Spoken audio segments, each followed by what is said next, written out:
Ekitabo ky'okuruga eshuura ya mukaaga Ruhanga okugumya Musa.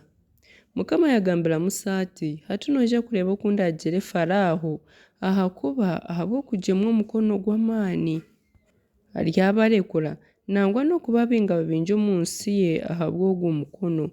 Ruhanga yagamba na Musa namugira ati ninye Yehova kandi nkeyoleka Aburahamu na Isaaka na Yakobo ndi Ruhanga w'obushoborozi bwona konka tindabeemanyiisa omu izina ryangye rya Yehova. Nkahamya endagaano yangye nabo kundibaha ensi ya Kanani ensi ei baatwiremu nk'abashuuhuuki. Kandi mpuriire okusinda kw'Abisirayiri abo Abanyamisiri bagizire abahuuku nanye niijuka endagaano yangye.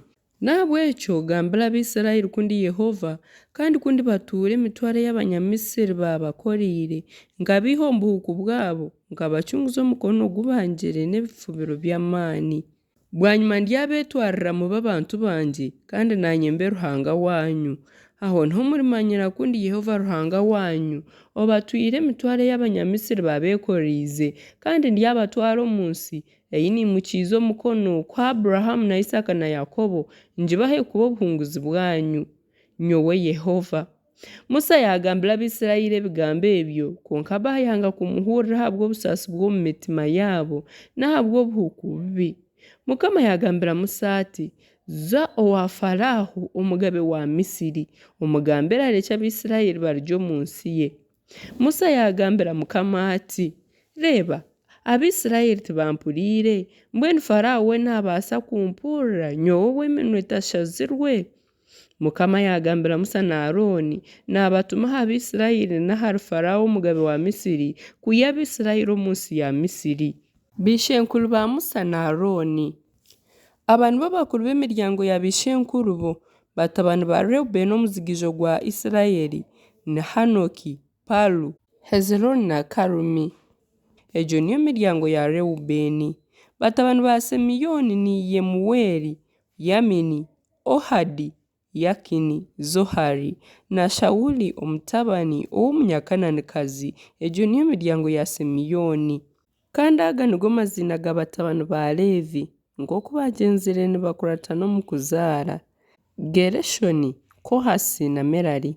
Emyaka ei Leevi yakize ekaba eri 137.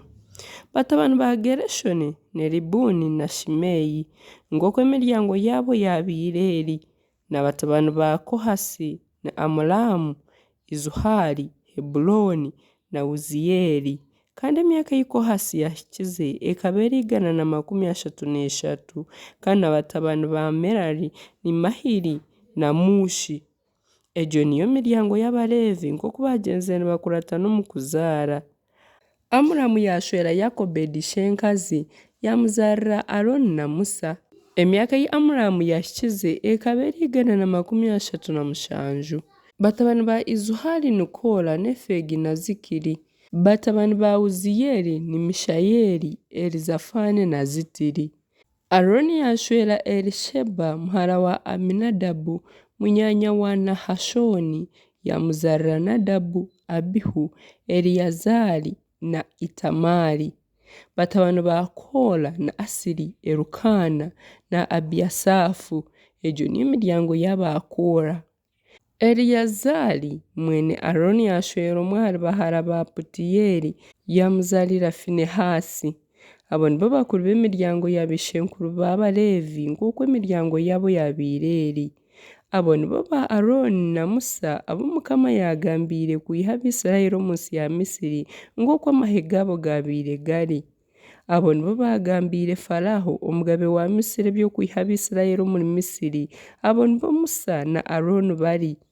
Ah'izooba eri Mukama yagambirireho Musa omu nsi ya Misiri akamugira ati ninye Mukama gambira Faraaho omugabe wa Misiri ebigambo byona ebi ndikukugambira.